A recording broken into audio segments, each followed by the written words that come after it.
I'm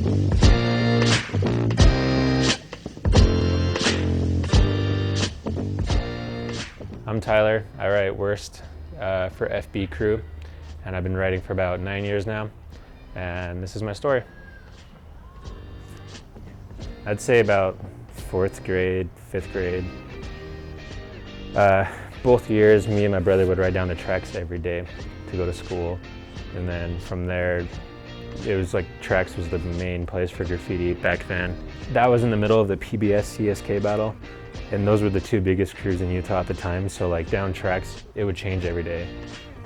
It was really cool, just because like that was not there yesterday, but it's there now. And then the next day, I would come and that was gone, but then something else was up because they were like battling each other. They were like in a rival, and I just think it's cool. Like I love drawing. First of all, I've been drawing ever since I remember, drawing Pokemon, Dragon Ball Z, little cartoon stuff, and just I felt like lettering, because I could trace it, was kind of a cool alternative. So I just started doing that a lot more. And then pretty soon it evolved into actually painting, and then getting in trouble, and then thinking, keep on doing it, I guess. Around 5th grade, my brother was getting into junior high, and he met this guy named Rico, and he would still spray paint from shop class and then bring it over to my house. And from there, we just started painting, I guess. They never really painted that much, but when like me and Rico actually got serious about it, we actually would go out like every day after school, and he'd steal 2 or 3 cans a day, and we'd just be little hooligans basically. It's about winter in 7th grade, me and a couple of friends went out. We went down to this place called Up Rock where they sell spray paint. We bought stuff, and on our way back, we kind of painted a little bit, and then when we knocked on the door, because my door was locked, which was kind of weird, when we got to the house, I opened the door and there was cops there. And they just said, "We know who you are, come in." So they brought me and three other of my friends in, sat us down, put us in handcuffs, and then took all of our stuff. We and Rico got in trouble. We went to DT. That's pretty wild for 7th grade. I remember when I went back to school like a week and a half later, my locker was completely cleaned out because I had markers in there, and then I had a couple of pictures hanging up just of some of the things I've seen that I really liked. And then I got called down to the school cop, and they said if I start drawing in my notebooks and stuff, my teachers know to take it. And so I was pretty much on like lockdown. But the week after I got out, I actually went painting again. When I was actually in DT, my friend Rico was on the holding cell across from me, and I just looked at him and I just shook my head, and I was just like, God, what did we get ourselves into? But I knew from then on I'd still be doing it no matter what, just because like the experience from the past 2 years before that was really fun. I was on house arrest for 6 months after I got out, and I had to do 150 hours of community service and pay a pretty big fine. I originally had 2 Class B felonies as a 7th grader. That's not good, but then they dropped it. And like 8th, 9th, and 10th grade, me and him did a lot of painting.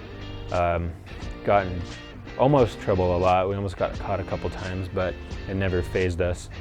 I don't know, we just had this mentality just to keep doing it. We never knew what it was going to take us.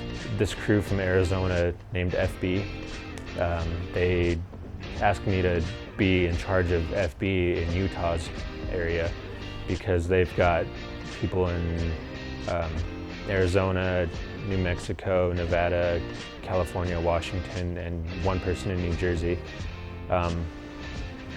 So it's pretty big weight on my shoulders when I was just sophomore. When I meet people, they don't believe how young I am. Everyone thinks, someone thought I was like a 30-year-old black guy. It's like, no, 18-year-old Indian kid. So that's pretty cool. Just like my experience when I started out young, it was actually a really good thing, because it's almost like a disguise that I'm so young. Like not only is like my face hidden, but my age, people expect someone older because I paint with basically the big people in Utah. And from here, I just see it getting hopefully better. There's paint called Iron Lac, and I actually was able to get on their blog, which was a pretty big thing for me. And then puregraffiti.com had me as a featured artist of the month, which was cool because it's their worldwide network. That was pretty big for me. I entered into a couple of competitions. I've been in multiple art shows that have been all graffiti that are covered by local news stations, and basically that's like my story. Like, I just see it going to something bigger now. From me getting in trouble when I was younger, it basically made me want to do it for the rest of my life, and I was addicted to it. I would do it every day, and then I can't just drop it right there. Like, even when I got out of DT, I just went the next week, and then from there I was like, did it once, do it again, did it twice, do it 4 times, and I just kept going and going. And then as I started to see progression, I just figured I wouldn't stop, and I knew there was a much bigger world than what I knew back then. And it's actually come out to be me meeting my heroes, me traveling, me being featured artist on websites that are viewed by thousands of people a day.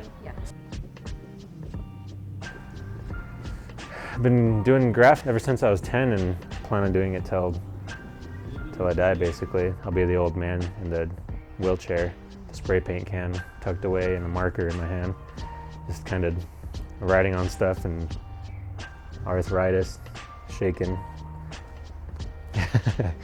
Plan on doing it forever.